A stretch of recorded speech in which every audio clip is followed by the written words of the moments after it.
Ladies and gentlemen, today I have the pleasure to welcome Ms. Paloma Greer.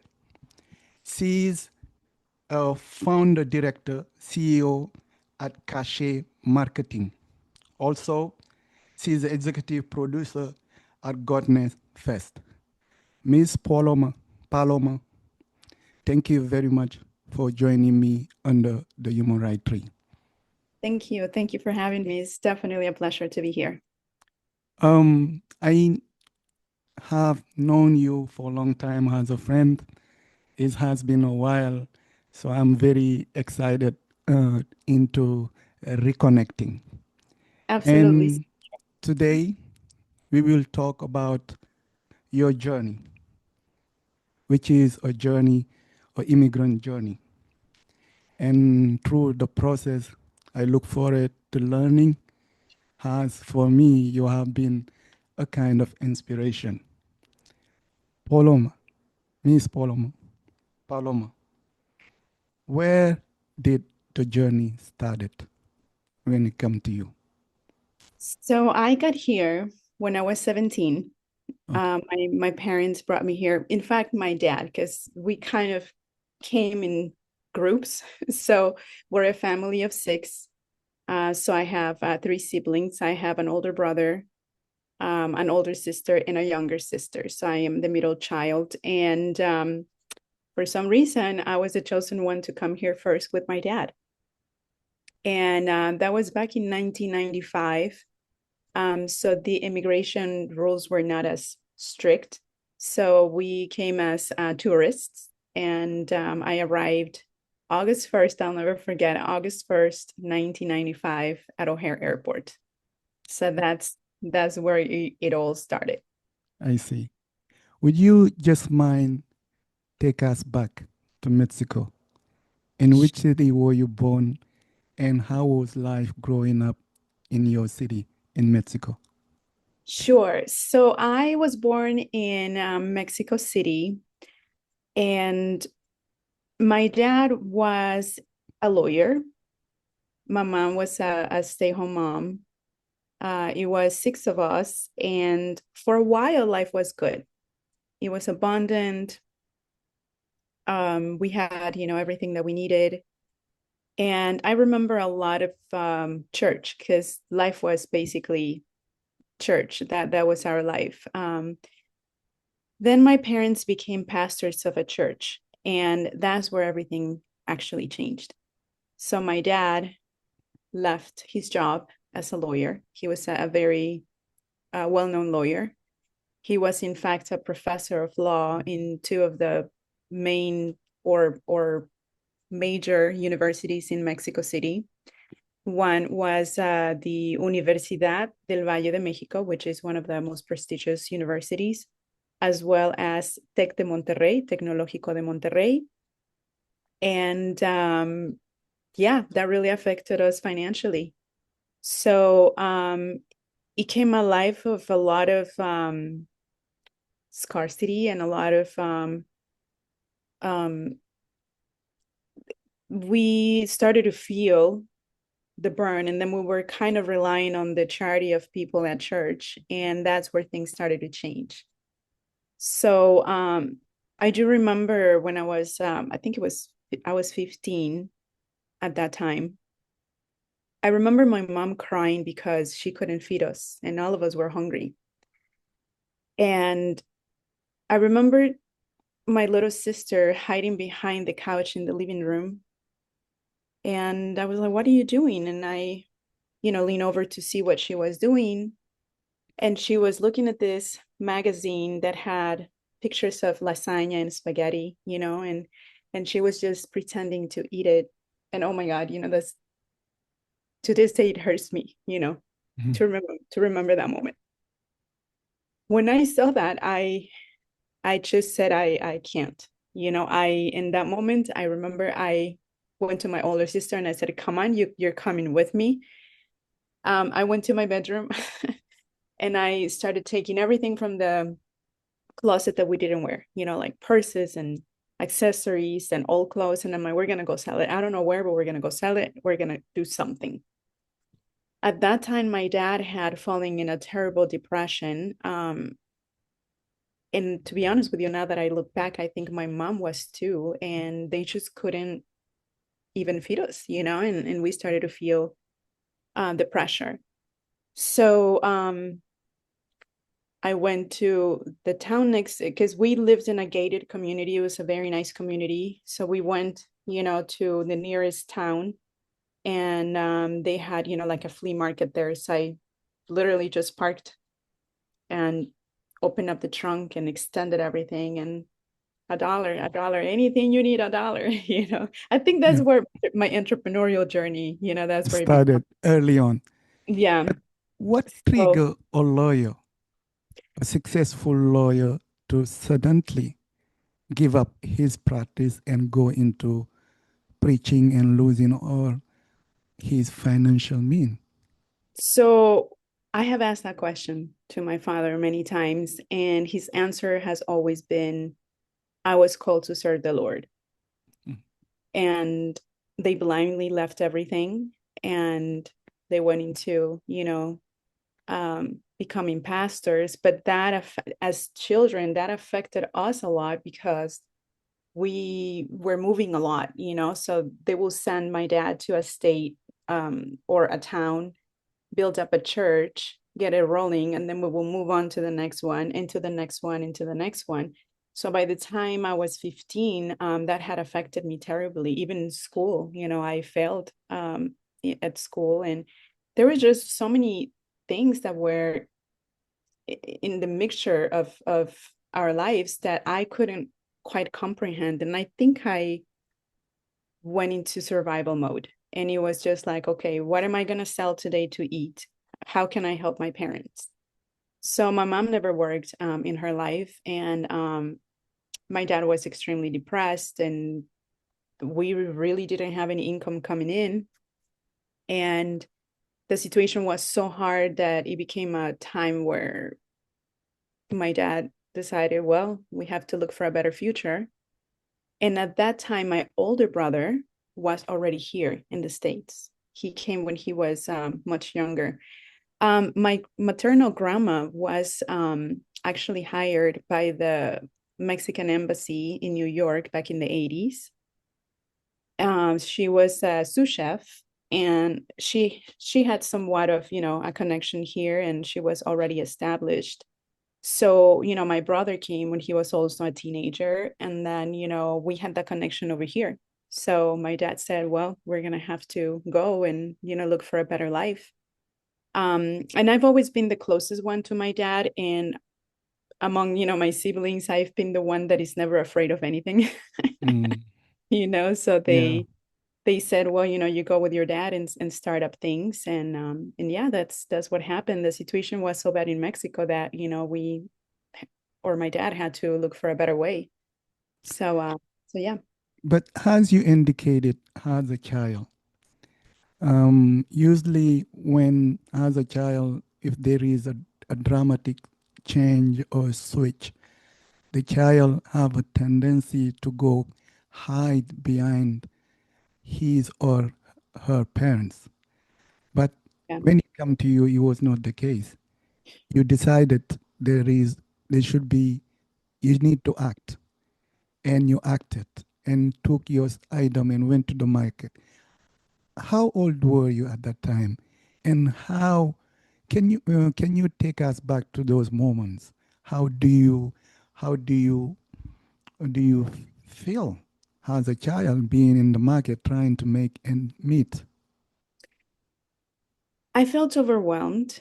I felt a sense of responsibility, you know. How old were you at that time?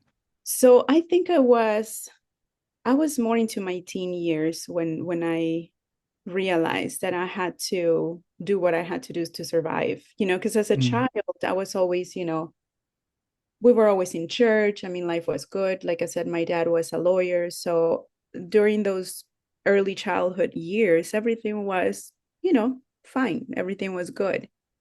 But when we started struggling, that's when I was into my teen years. And there was a sense of feeling inferior because I was in a private school and all of my friends were rich. They all had, they were all driving cars. And I'm talking back in the 90s in Mexico, I mean, having a car was like a big deal, Mm. and I always felt, like I didn't have enough. And um I think that was a sense of urgency to I think I can get a better life. I think I can do better. So I started work at 15. I would lie about my age Mm. because in Mexico you have to be 18 in order to be able to work. And I would wear my mom's church dresses to appear older. Mm. And at 15, I was selling. I was selling English courses, which I did not speak English at that time, but we were going to companies and, and it was all commission based.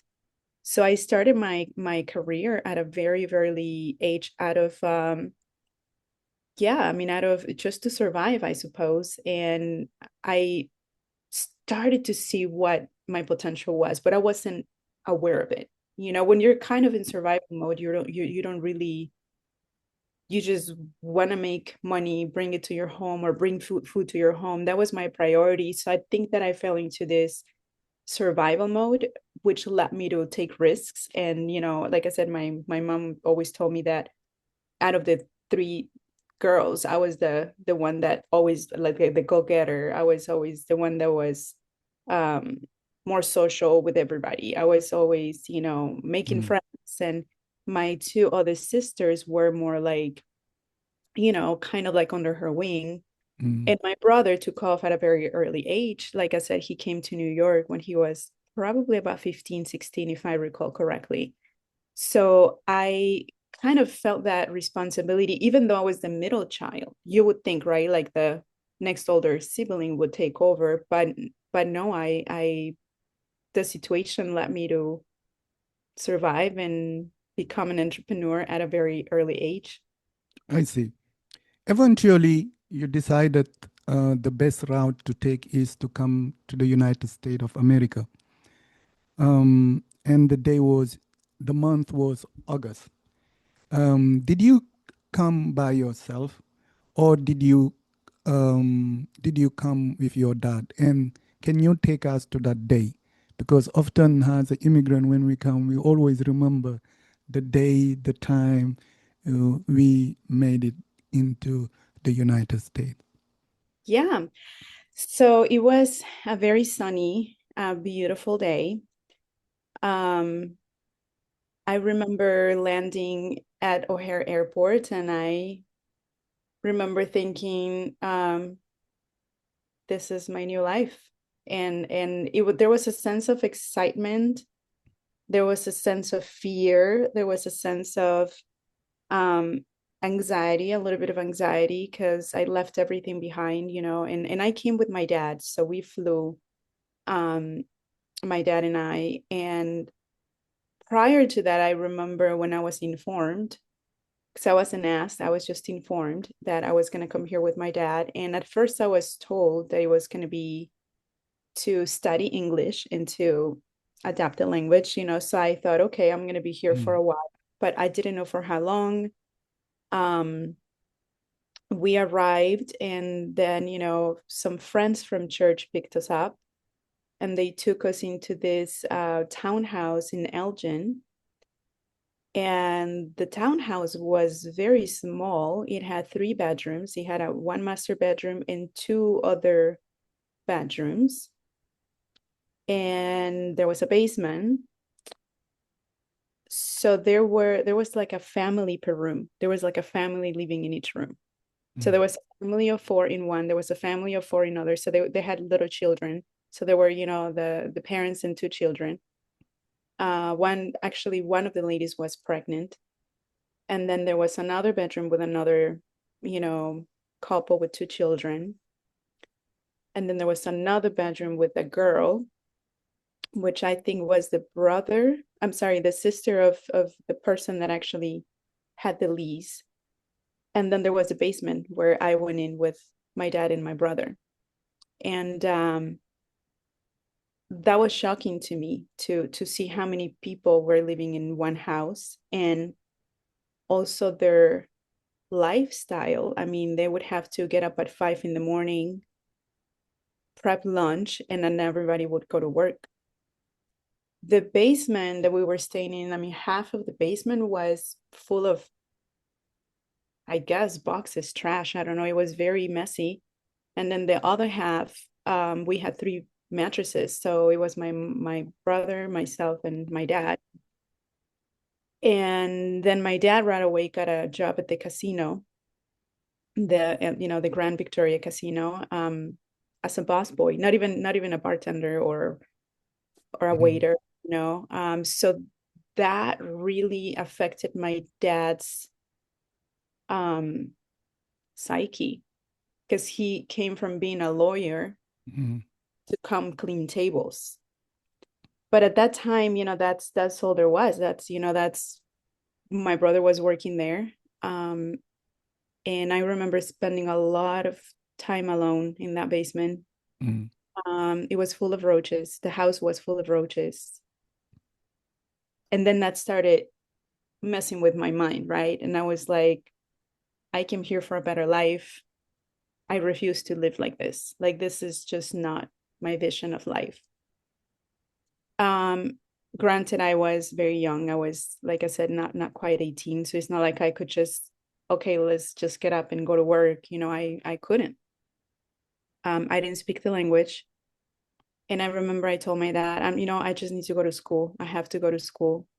And I enrolled myself in a high school, even though in Mexico City I was already in college. So when I got to high school, I didn't have the proper documentation. I mean, I didn't know, the educational system is completely different over here. And they wouldn't honor some of the classes that I was already taking. So they threw me back as a sophomore in Mhm. high school. Um, I turned 18 in December, and that's when I was like, all right, I'm ready. I'm ready to go to work. That's when I started, working. I didn't speak the language very well, so that's where kind of fell into that survival mode again, because now my sisters weren't there, my mom wasn't there, my brother and my dad, they were working all day, so it was just me, myself, and I, you know having to go to high school and find a way to get enrolled. And so it was definitely very challenging, and I remember I would cry a lot. And I remember just working out as like crazy. Every time I felt in a certain way, I would just like, work out, work out, work out in the basement. Um, then the lady, I suppose, that we were living with, she started to complain about certain things, and it was just too much to be there. So I asked my dad if I could go live, with a friend. And I did. I Mhm. did.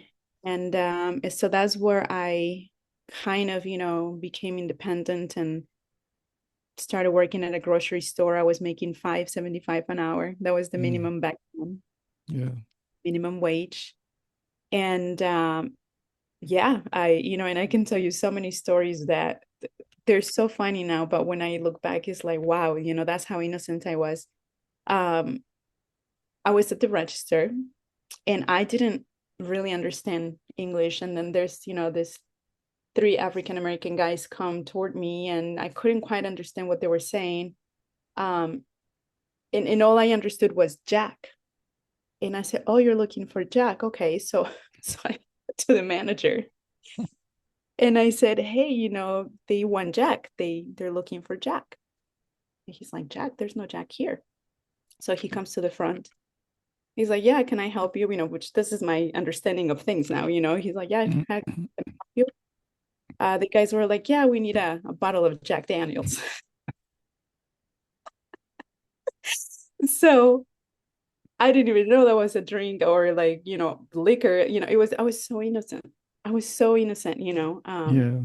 but Mhm. I had to work. I had to survive. And Mhm. and I can tell you so many, funny stories, not knowing the language and saying one thing for the other. And it's just, it was definitely interesting, humbling. It was funny. It was frustrating. It was everything you can think of. Yeah. So, how was the process of coming and living here without papers um have to basically find a ways? Mm, So back in the day, this is before obviously 9/11, the immigration laws were not as tough. mm, So we were able, as tourists, because we had a visa for 6 months, mm. so we were able to obtain a social security number as well as a driver's license. Oh, okay. So I'm not sure what my dad did, but they gave me a social security. It was the same social security number, but printed in a different paper. I mean, it was just because the social security that we got was not valid for Mm, employment. mm, So I guess they printed that same number into the paper. And then I had a driver's license. So to me, the process wasn't as tough as others because I had certain documentation. And let me tell you, once I started to work, I never had an issue with immigration. Eventually, I got a job as a front desk receptionist at a hotel. Back in the day, it was called a Mary Suites. They became Hyatt Place now. So the Hyatt mm. Place hotels that you see used to be a Mary Suites.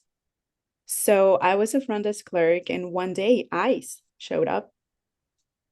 And to be honest with you, I didn't even know what ICE was, and they just asked me, hey, we're ICE. Can we talk to your manager? I'm like, sure.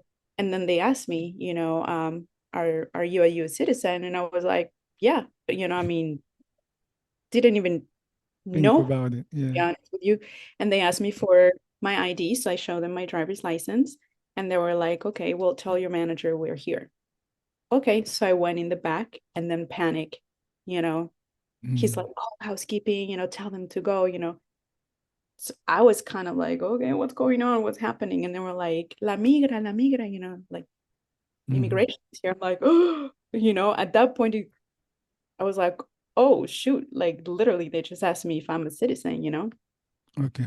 So I called the housekeeping department and they disappeared in seconds. By the time they went up floor by floor at the hotel, they were all gone.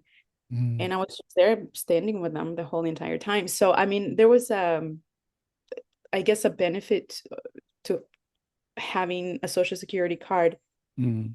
a valid social security number, and a driver's license was kind of like a luxury because back then you showed them that and said, yes, I'm a citizen. And they were like, okay, it wasn't as tough as it is now. I Um, see. so yeah, that's how it happened. And then eventually, when I turned 20, I Mm, got married and I still didn't have any problems. It took me like another because it was never really a priority to me, to be honest with you. Again, because I never had a problem, with immigration. And by the time I was ready to submit my paperwork and everything, through marriage, um, we got a divorce. mm, So I wasn't able to get papers through him. So I had to um, do it on my own. So I had to wait 8 years. So, the process then was um, following protocol. I did talk to a lawyer, I did hire a lawyer, and it was a very lengthy process. So the first thing was getting a work permit, so I could work. So that was, that. Now, because I came in legally, right, mm. with a tourist visa, I didn't get slapped with all those fines. I just got slapped with the fine for overstaying. Okay. So I paid for that. And then eventually, there was an interview event, some years later, I got the green card. Then I got a divorce.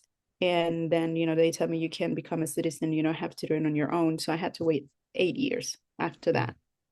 And then, you have to prove to the government that you that you can, sustain yourself, that you can maintain that you're not going to depend on anyone, you're paying your taxes, that you have no criminal record, et cetera, et cetera. So that was a long, very long, long, long period. But finally, in 2015, 2016, that's when I finally became a citizen on my own. But I had to work hard to show the government that, Mm. that I'm not going to be a burden to the country. I see. As you indicated, you were married. However, you end up divorcing. So why your partner didn't want to at least allow you to have the papers? So we did try. He Okay. did, in fact, he did help me, because at that point, as a matter of fact, I was quite shocked that I got the residency, to be honest with you, because by the Mm. time we showed up for the interview, he and I were already separated. Mm. But he came to Interview. the interview with me, and so we showed our IDs, and it had two different addresses. So to this day, I'm like shocked that I get the residency, So I'm like, Mm. no, they're not gonna give it to me. And then I brought in, um, and I remember, I got the notice for the interview. And then I called him, and at that time, we were not in good terms. And he said, no, I'm not gonna help you, and you know, do whatever you gotta do, but I'm not gonna help you. So I kind in my mind, I gave up, right? I was like, all right, well, I guess it's not happening. But and then the night before, he calls me. He's like, all right, get ready. We're gonna be there tomorrow. I see. And I see. I didn't Go. have all because they require a list of things, and I didn't have most of it. I only had like my ID. I had, family pictures. By then, we already had two boys. Um, and I remember, coming with my family albums, as proof, you know. And the gentleman that was conducting the interview, he was Mm. very reluctant. He didn't Mm. want to the pictures. Mm. He questioned why we had two different, addresses. And we said, well, we are separated. We are um, trying to work things out. We're going through counseling, and that's where we at. And 2 weeks later, I got the welcome letter as a legal alien. I was Mm. shocked, to be honest, because I'm like, this guy is not gonna. Gave it to you. Mm. Yeah, but Yeah. no, it worked out somehow. Yes. I think the journey has been long and interesting. And you took us through the educational process that I think is quite, I'm very into education, and I feel like whoever come to this country should consider that path, going to back to school and despite the challenges trying to overcome. You went to that process. Were you able to go through all through college, or So no, circumstances didn't no, allow that? Mm. unfortunately, because I had to, like I said, I've been on my own Mm. from a very early age, divorced as well, from a very early age. I mean, at that point, from when I got married to when I got separated, I was already in the corporate world, with Mm. management positions and whatnot. So I had access to more resources when it came, to lawyers and things like that.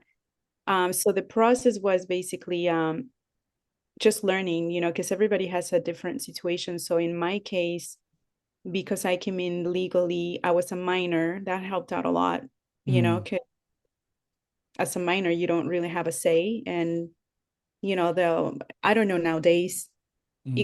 it could have changed. But back then, being a minor kind of helped my case. I see. And having, all the proof that we came in into, with the stamp and the passport, that we came in legally, that helped out too. The fact that I didn't have any criminal records helped out tremendously as well. So in my case, the process was somewhat smooth, and everything was submitted prior to 9/11. Mm. So everything was a lot easier back in the day. Um, and then, later on, I learned about other ways, other paths to citizenship. Like I didn't know that, as an entrepreneur, a business owner, you could also, get residency for that. Mm. I survivor of domestic abuse, that I didn't even know that there was a visa that allows you to, stay, and Mm. and not from my ex-husband. I gotta clarify that. I Mm. we got divorced for other reasons. But after that, I was in an abusive relationship, and that could have been a case for me to apply, which I didn't know. I mean, there's so many things, and I think what you're doing is truly admirable in amazing, because people don't know the resources, and they're Mm, afraid to ask, and you don't know what you don't know, right? So mm, it's hard to even know what to ask. But back in the day, that my process was, I would say, relatively easy, only mm. because how things unfolded for me. And like I said, being a minor, that was like a great thing for my case. I see. Yeah. As you mentioned, domestic abuse, um, you as a victim of it, and it's still happening, you know. And in many cases, I feel like some may avoid to talk about it or reach out because they don't have the papers. Yeah. Did you, through your process, in your case, did you know organization and you didn't want to go there because your status is not clear? Or did you encounter people who have the same experiences and they are afraid to go and share their story because of their legal status? So in my case, I did not become aware of it until after my case was kind of settled. Had Okay. I known, I would have certainly find a way to get information. Mm, But I have actually spoken to other women that are extremely afraid to come forward because their abusers are threatening them, mm, call immigration on them. I So see. I can see where the fear is, as far as being afraid to speak up.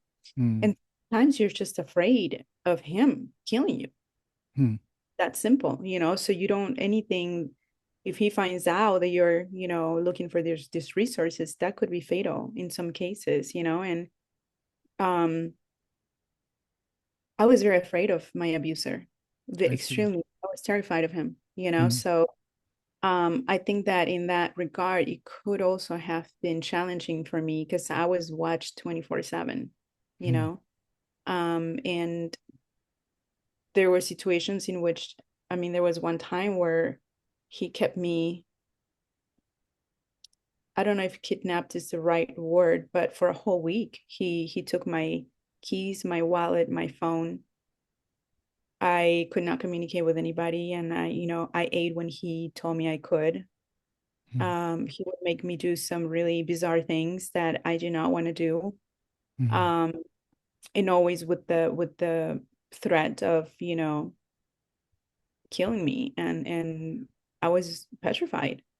I And, see. I just trying to get the help. I think that my fear wasn't so much of immigration or my Mm, status. It was more, it had to do more with my, my life, the fear of him doing something worse to me, and then my kids at that time, my kids were very little. They were probably like 5 and 7, so there's always that fear that, I don't want anything to happen to my children and whatnot. But from the immigration perspective, I did not know that was even an option at that time, and I wish I did, but I was more afraid of him and him finding out that I was reaching out for help, even with mm. friends and family. I think that was for me, um, the biggest fear. Eventually, you were able to get out in that situation. What What did you do? Did you seek therapeutical help? Did you How were you able to overcome such situation? Yeah, thank you for asking that. It took me a while to even speak about it. That was such situation that affected me at every level, because an abuser has a system to break you down, to break your spirit, not just to break you mentally, but break you emotionally. um,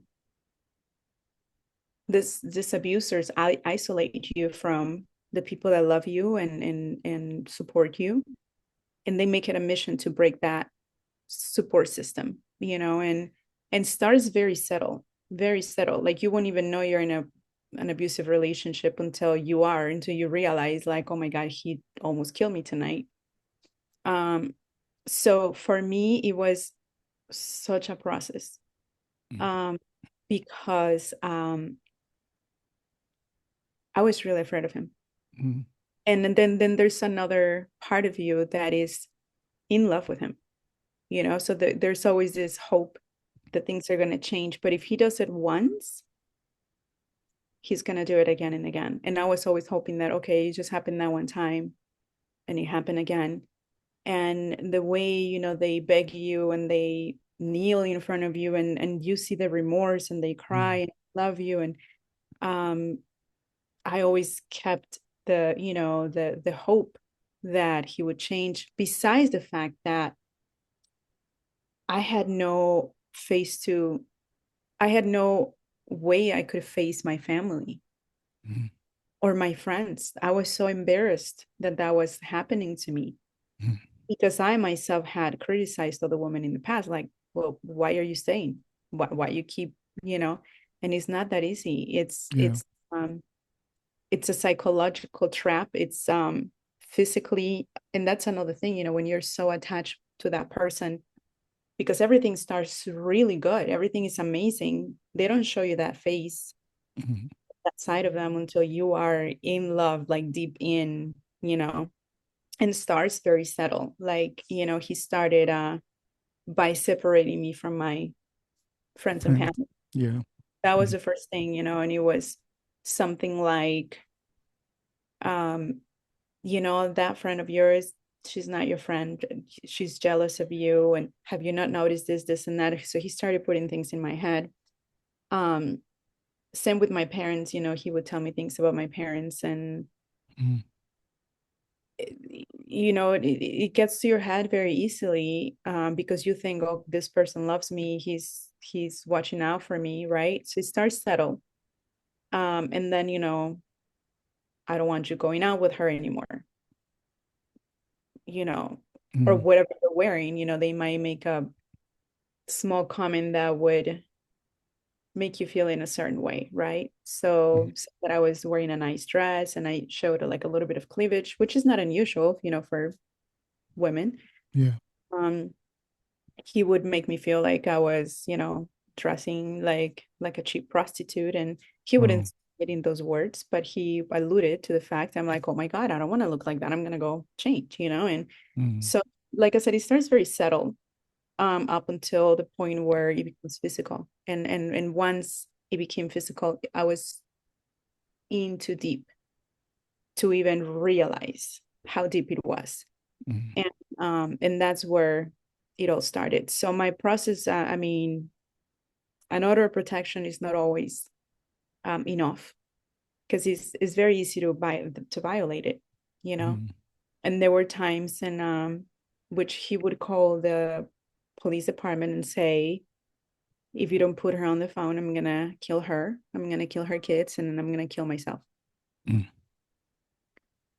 Yeah. Even though there was that order of protection, even though there was that separation. Um, yeah, there were so many situations that I can bring up that they're not gonna some are not gonna respect a paper, or a judge order. Mm. And the fear is so deep that it leaves you. I'm still dealing with the PTSD from that. I mean, Mm.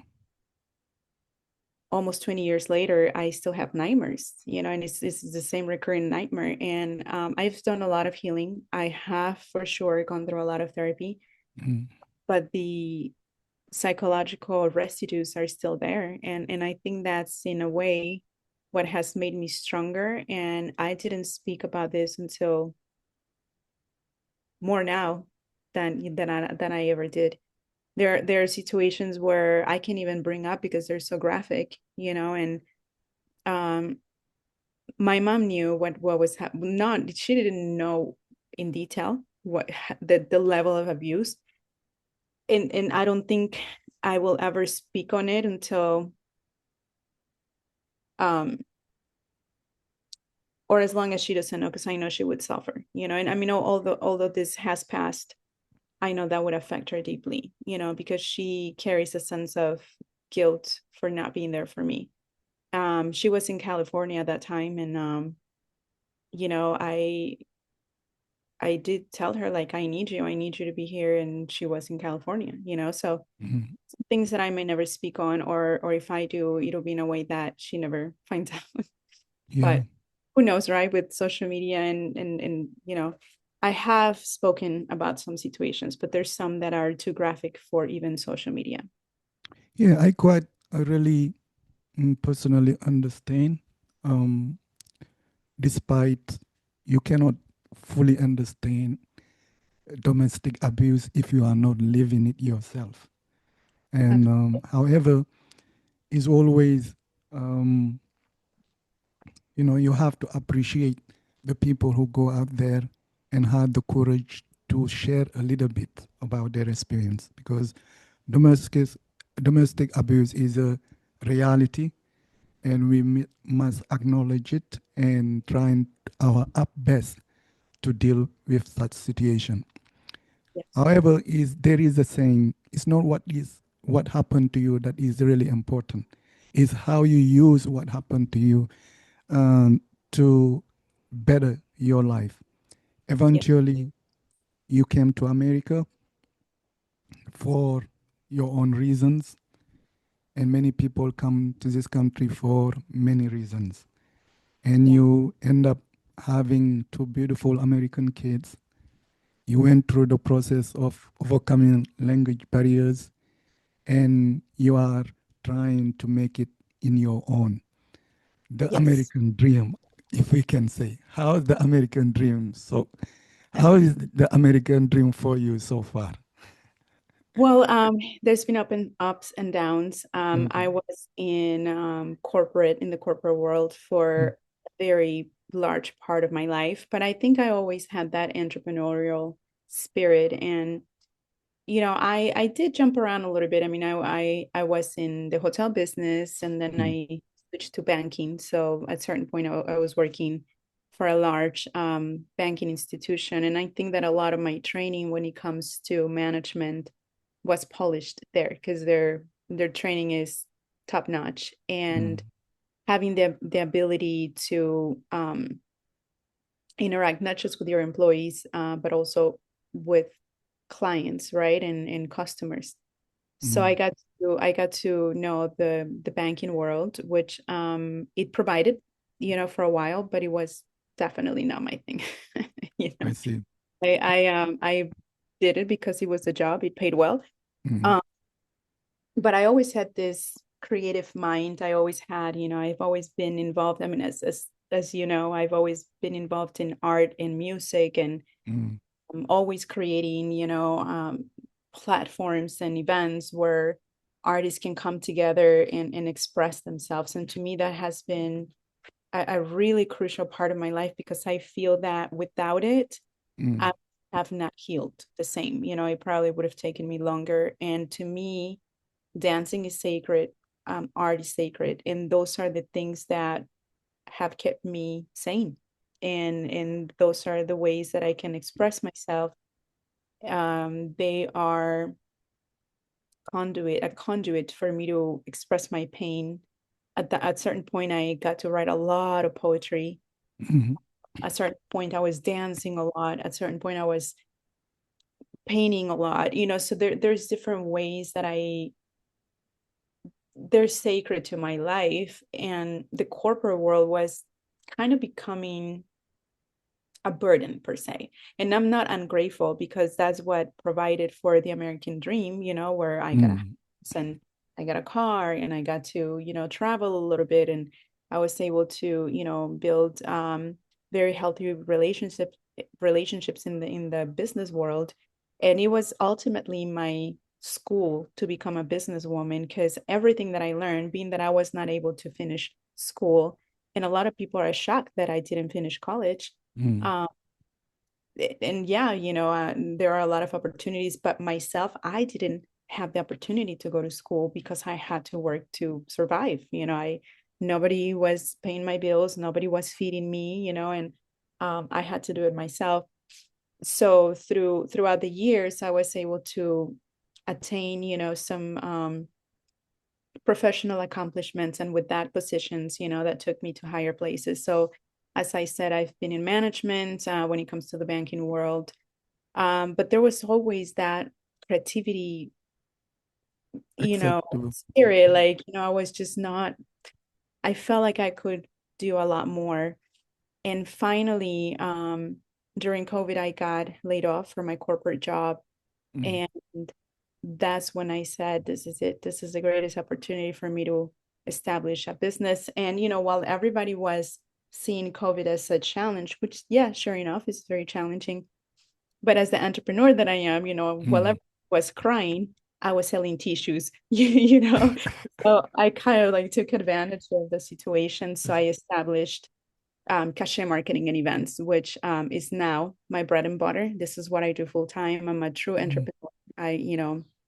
That's how I generate an income, and that's how I live my life. And that's what's has opened up so many other doors at so many different levels. I And see. Mm, and yeah, so that's, this is where I look back, and then I look now where I'm at. It's like, wow, I've come a long way. I've mm, created a lot of different ways to be where I'm at. And, you know, um, as Snoop Doggy Dogg, said, I like to thank me because really I feel that mm, mm. one can create the opportunities despite what's happening, and if Thinking, you are, thinking, Miss Paloma. yes, yes, You made an interesting point. You indicated that you didn't have the chance to go to school, further school into college, but yes, I may say you went to another school, which is a life school. the school of life, So, yeah, absolutely. School of Life. Would you just mind tell us a little bit what did you learn as a minority, a Latin background in the corporate world, and how the corporate world were able to help you be the person you are? Because often I have the impression whenever we talk about corporate, there is a negative connotation.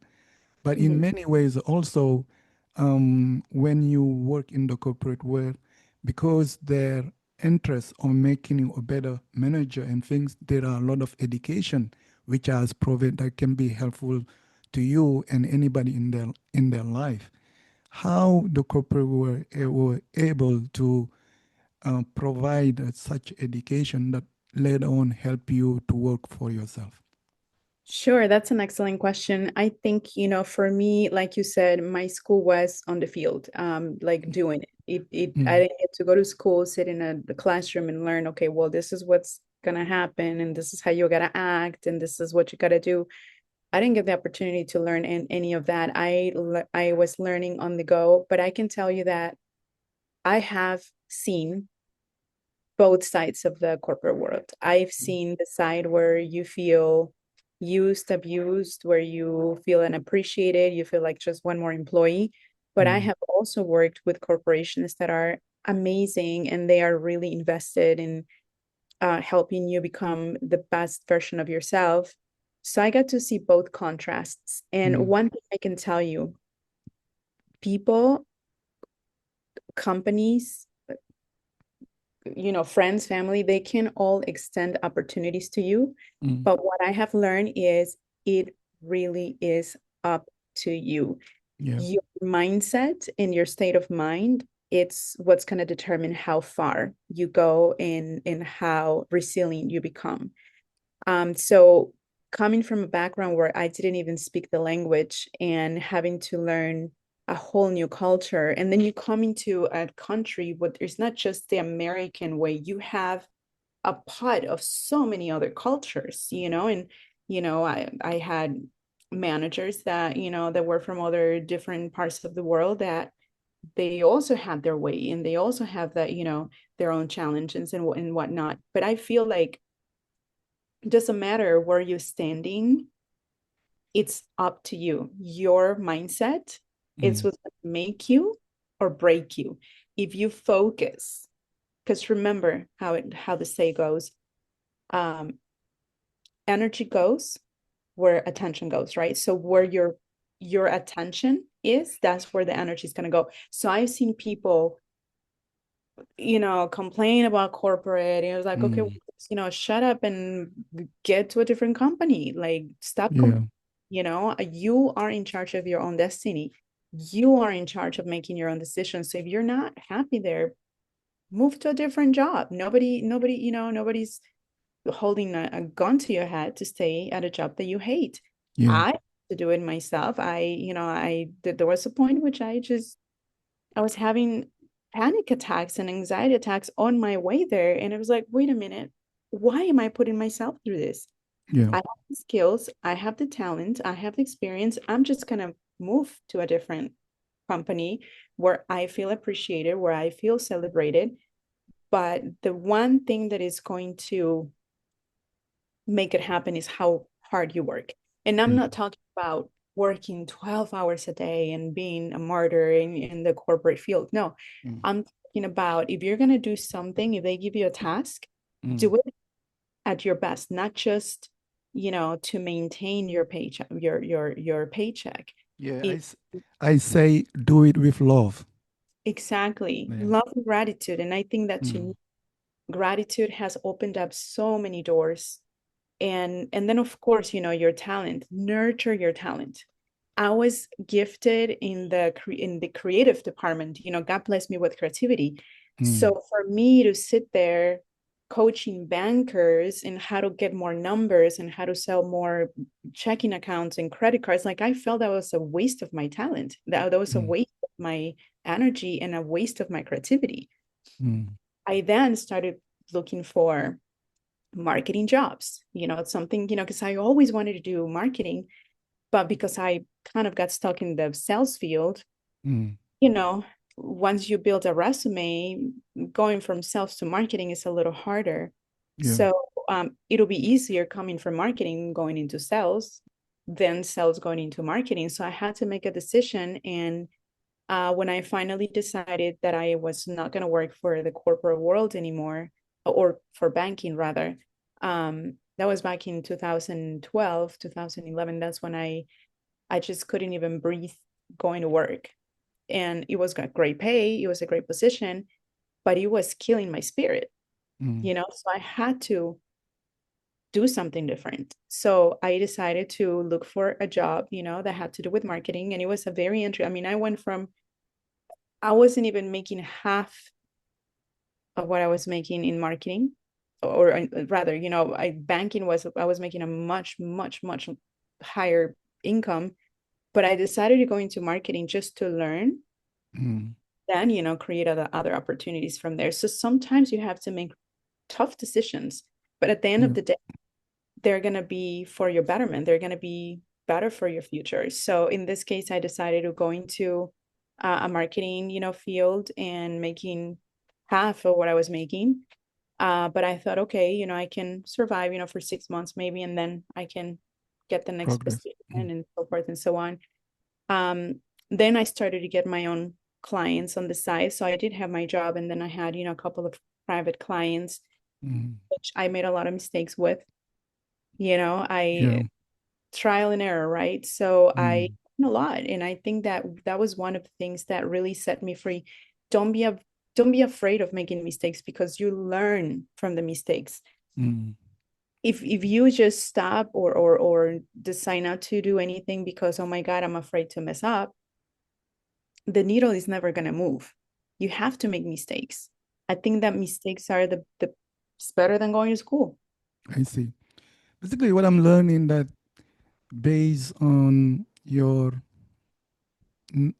narration and based on your experience working in the corporate world, one must take action and be able to take a risk and Yes, and work hard, you know, I and jump, yeah, really, and I yeah. think that's what held me captive. Mm, The fear of not having a steady paycheck. I That was my see. biggest fear. Mm, And I can understand why. A lot of people, especially when you have children, right? mm, It's hard. But on the other hand, you have to trust your instinct.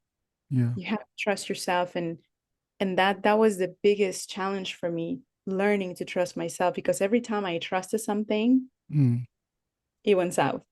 yeah. The person that I chose to be with ended up being an abuser, and I Mm, was doubting myself, but it's all about taking risks. And that's the biggest, the first step is mm, to, yes, of course, you have to create a system, right? Like you don't just, oh, I'm gonna quit tomorrow and I don't know how I'm yeah. gonna get my next paycheck. No, you have to develop a system. So for me, it was starting with two clients on the Yeah. side projects that allow me to start creating a system, Mm, learning, right, from what mm, to do, what not to do, and then getting a third client. And, by the time I was ready to quit, I had four clients under my belt. mm, I started with, my company. So I didn't start from zero. I was building on the side as I was working on my corporate job, doing, marketing. yeah. So that's, I think that for me, that's where I changed the game, I see. having some sort of structure and a plan, Yeah. and then educating myself, because I'm self-taught. Everything that I've learned, business structure, again, making a lot of mistakes, Mm, the business structure, the financial side of it, this, everything that I had no idea I had to look at. I've been learning all along, and it's been a long journey, but mm. hey, it gets to a point where, okay, I'm doing it. And I know I'm going to make more mistakes, but I'm not afraid of mistakes. I I, welcome mistakes. I see. Eventually, you end up creating cachet marketing. Yes. What cachet marketing is about? Sure. Why you choose to create such enterprise, and why the name cachet? All right. Well, let's start with the name. So, Cachet. caché in Spanish is pronounced caché. Okay. Caché means sophistication. It means elegance. It means prestige. Um, it means poise. Okay. And the reason why that word always stuck with me is because oftentimes people would refer to me as, she's a woman of cachet. She dances with cachet. And the cachet, being that it's a very Latin word, and it comes up a lot when it comes to dance. And that's really Okay. why where I heard it even more. And Mm. even as a child, people would refer like to high society, like, oh, it's people of cachet, you Oh, know? okay. So to me, that was a very meaningful word in my world, and people referring to my dancing as of cachet. Mm. So that was where I decided to, create that brand. And what cachet marketing and events is about. So I am an architect of energy. I Mm. am an architect of experience and brand elevation. So I help entrepreneurs Mm. build a brand that is sustainable, that resonates with their audience, and make meaningful connections that eventually end up in conversion. Okay. So I utilize different platforms. So say that you're my client. So it's a very unique strategy that I create for you, Mm. because your brand may require to do, let's say, a launch. So that's an event that I create for you. Or maybe you are already established, but you're a little stuck with sales. Well, let's take a look. Let's go and take a deep dive of, why is the needle not moving? Who's your audience? Where do we find your audience? What's your message? How are you conveying your message? Where are you positioning your message? How are you advertising? What's working? What's not working? Is it a branding issue? Is it a messaging issue? So we take a deep dive into your brand, or in some occasions I help you create a brand. So you might come to me and say, hey, I have this idea, I just don't know where to begin. And that's where I come in, you know? So we start with a discovery call. We talk about your goals, your vision, your passion, your challenges, your current situation, and then we can develop a plan from there. So that's what cachet marketing and events is about. And it has opened up other really amazing doors for me. I'm currently serving as CMO, Chief Marketing Officer at 20 Piece Networking Events, which is one of the Mm. largest business networks in Chicago. So I'm positioned there as a partner. So I get a lot of visibility. So all the people that I work with, they're from all walks of life because we do serve for different segments, which is just regular social networking. So you're a professional, you're a business owner, an entrepreneur. You come to our events, is socializing and networking, making meaningful connections. But we also serve the real estate segment, which we dedicate networking events to real estate as well as technology and now fashion. So, you know, I'm Oh, in mm. very interesting segments that I never got to experience before. And it's so exciting. And I get to create anything, you know, like whatever ideas I get, Mm. nobody's telling me you can do that, or you know what I mean? So that's the beauty, and that's why I'm so passionate. And I think that you can probably see how excited I get talking about cachet and what I do is Yeah, because it allows me to create. And when I create, I feel whole. When I create, I feel me. When I create, I feel full of life. And then just seeing how my creations can literally create a brand and therefore a life for others that they're looking to live or just living their dream, to me is truly a blessing and it's so fulfilling, you I know? see. Um, Cachet marketing. As you know, you are making it happen. You're taking actions. You're dealing with many people. You are trying. You are in the business of serving people um, to bring their idea into reality. Yes. I'm assuming in some instances you face challenges. You may face a few challenges. Can you share a few challenges you face along the journey on helping people? Yes, absolutely.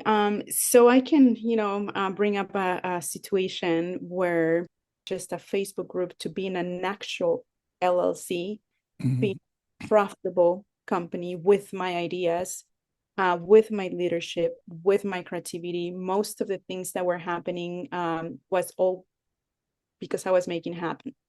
Mm. And there's no doubt about that. That's a Yeah. fact.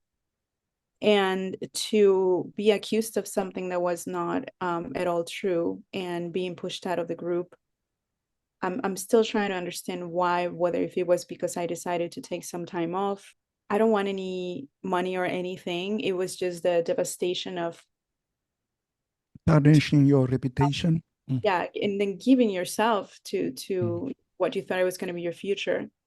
Um, it was devastating. It really put me in a very bad spot. But and then again, I had to talk myself out of it, you know, Mm. say, listen, this is not the end of the world. You can, just the way you build that brand and you have built some others, you can do it. And that's when I decided to 1,000% focus on cachet. I And now see. I'm not doing anything for anybody else at the Mm. time other than cachet and what, you know, the focus is. And I learned that when you focus on yourself, when you take care of yourself and you make yourself a priority, Mm. magic happens. So I lost something, but I gained so much more. And now I am like, Mm.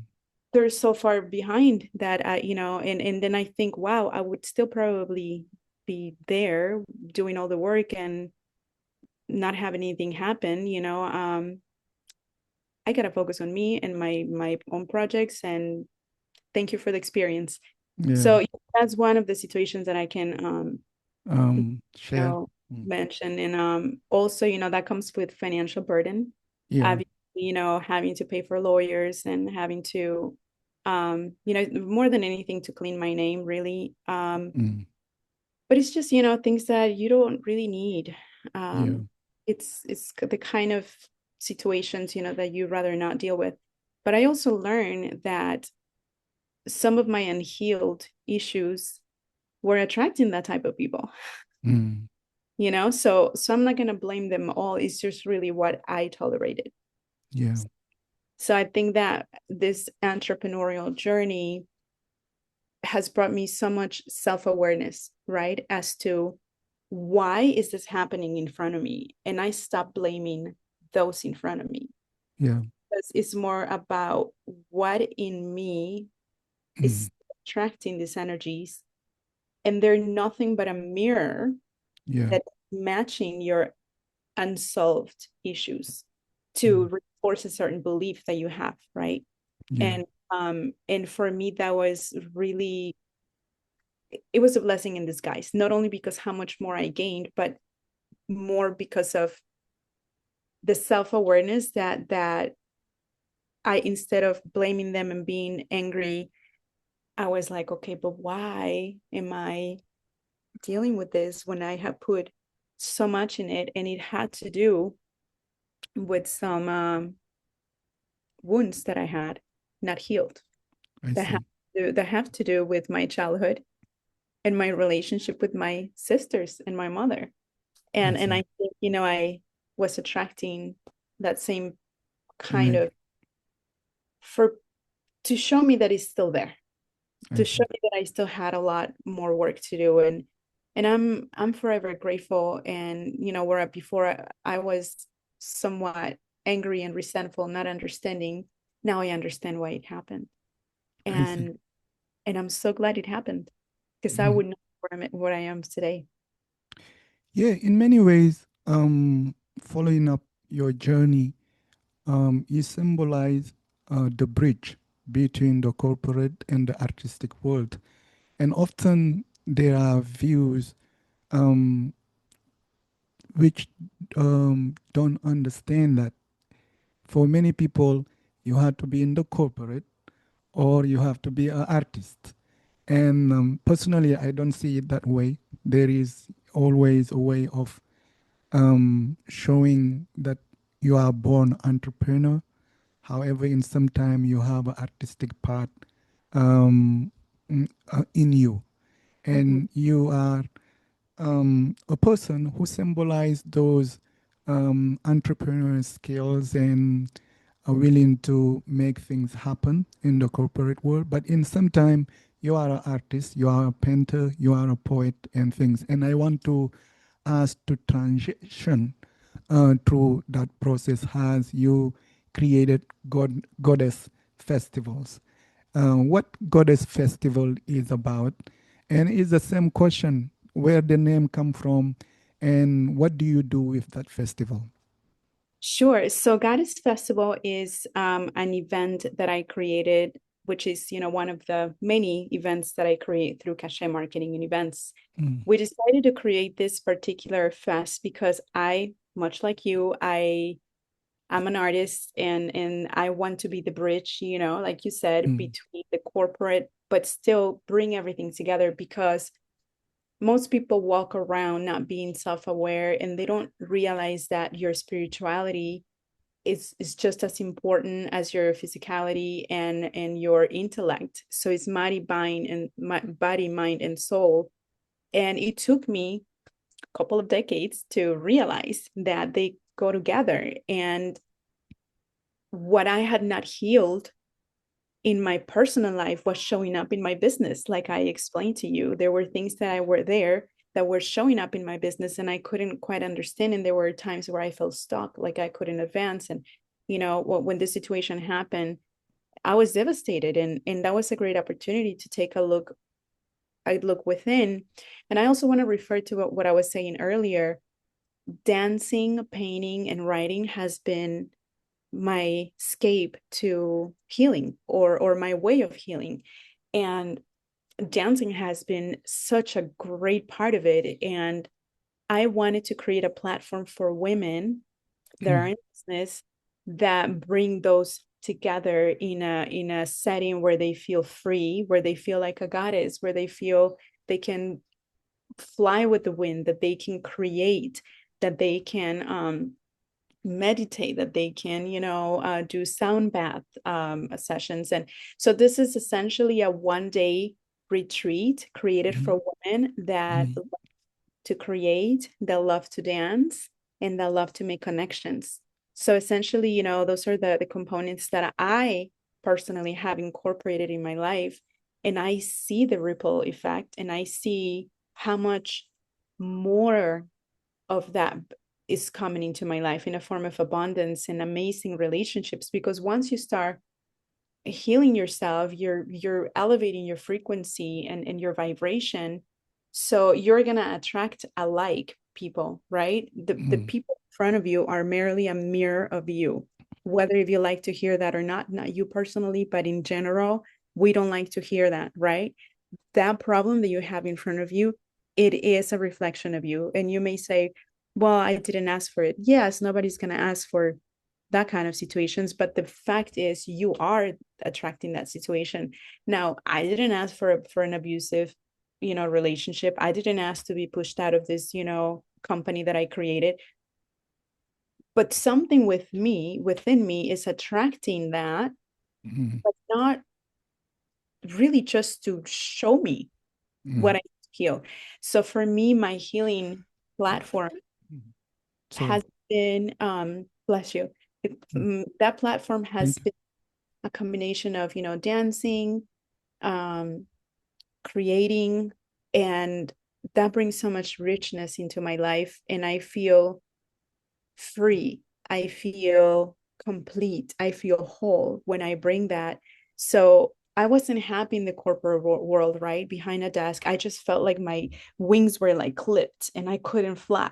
So Mm, this platform where you can fly, you can do business, you can connect, but you can also meditate, you can also connect with nature. So the 1 day retreat offers a lot of activities such as art workshops, mm, uh, dance workshops, mm, wellness activities. So we have yoga and Tai Chi, and then we have grounding, walking barefoot in nature, connecting with nature, and also mm. community, creating community and sisterhood. We also want to release what no longer serves us. So we have a fire circle where we do a ritual where you write down everything that you want to let go of. We Mm. speak about it. We go around the fire circle, and then we burn it, and then we dance a celebration that we are releasing all of that. I see.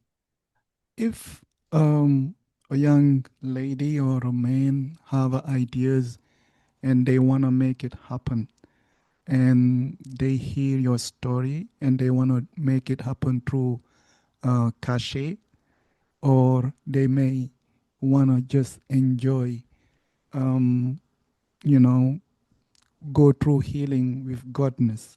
How can they do that? Sure. So, I mean, if you want to have a chat with me and you kind of talk about your vision, I can give you some input. I do, free consultations to Okay. just kind of like, to see what your idea is, where you're going, what is your current situation, to see kind of like what's going to take, and then I can make a recommendation. So Mm. Cachet, you can go to cachetmarketingandevents.com, Okay. and then you can book a session there. You can find me on social media as Mm. Paloma Greer. Um, Goddess Fest, you can also go and learn all about it on social media. Pardon me, on the website, also on social media. So it's Mm. fest2025.com. And our next event, it's going to be August 22nd, 2026, since Mm. the past. Uh, Okay. and you can learn everything in there, what we're about, which is essentially what I explained. It's a 1 day retreat designed for women. Mm. Um, so a lot of dancing, a lot of art, a lot of wellness activities, amazing food. We have a DJ. It's like a really amazing atmosphere. It's just like a day to be a goddess, basically. Mm. And if anybody else, has any hesitation to talk to anybody, like you're not quite sure, talk to Chat GPT and literally just go and say, hey, here's my idea. Help me create some sort of a structure, and how can I monetize it? And Mm. you will be surprised of how much you can learn in just chatting with Chat.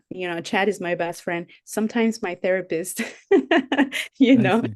and Mm. sometimes my financial advisor. There's so many questions that I can ask and have a really good explanation of what I'm looking for, how I can structure it, how I can, create a plan from there. So I highly recommend to start playing with chat GPT, and give it your ideas. If you want to talk to a human that, it's full of creativity, you can do Mm. that. As you indicated in this conversation, you emphasize often when you come to immigration, it was easier. Yeah. And as you know, we have new realities today, and you embody that um, coming here without legally, after that, overstaying, not having papers, have to struggle through the system. And today, you are a woman, American citizen, with children who are citizens as well.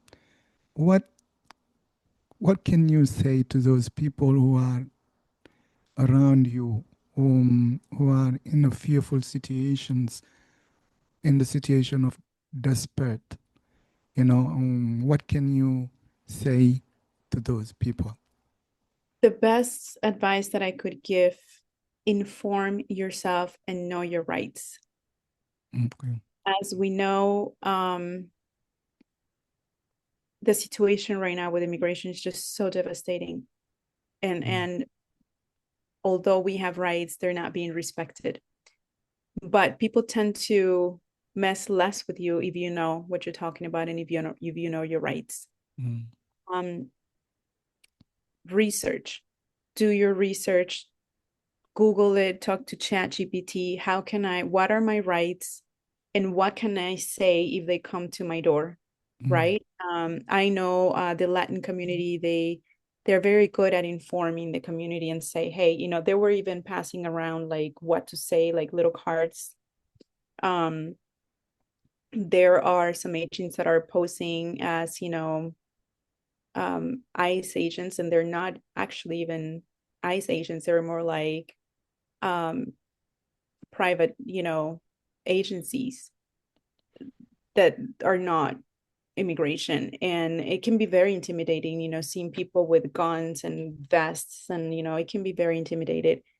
I am not obviously an expert in the field.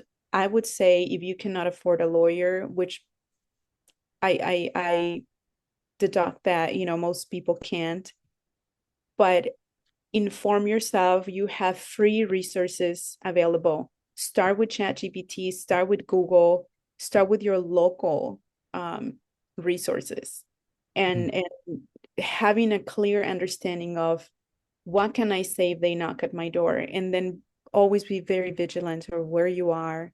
Be very careful. I tell some of my friends, like, avoid going to crowded places where they can just show up. Like this month is the month of Hispanic heritage. Mm. um, there have been a couple of huge events that have been canceled because of that. I see. uh, the Bolingbrook, Grito, which is one of the largest ones, it attracts thousands. I think I want to say 16,000 people or more. I may be wrong, but it's thousands of people. And given the circumstances, you don't know what's going to happen. Now, another thing is, I know with Chicago right now, Governor Pritzker is giving instructions to the police to intervene, and somewhat we feel a little bit protected. But don't go out and look for trouble. Like, don't go out and like throw rocks at ICE. Like, no, just represent the community as you would like to be represented, and then to just be very careful, because it's, again, we have somewhat control of it, but we don't have full control of it, and the only thing that you can control is yourself. So Mm. don't react to what's happening. Be cautious, be strategic, inform yourself, and know your rights. To me, that's the main thing. Miss Paloma, again, I will say thank you very much for joining me on the Human Rights Tree. I'm very grateful that you take your time and share your story and share advice to the people who may have the chance to listen to this conversation. And the name of it is gratitude, and thank you. I will let you give you the last word before we end the conversation. But I just want to say thank you for accepting my invitation. Oh, Alpha, I am full of gratitude. It is such a pleasure to reconnect with you. Mm. Middle age, you have to give me your secret. Exactly the same. I have great respect for you as an artist, as a Mm. creator. What you're doing is just amazing. And thank you for caring enough to educate people and to share other people's stories because, like you said, sometimes that can inspire someone else. And Mm. I have no words to express my gratitude and thank you. Thank you for taking me in consideration for this. And anything that I can do for you or the community, I'm here. And again, thank you. You are welcome. It was a blessing, and I look forward to keeping in touch. Thank you, Miss Likewise. Paloma. Mm.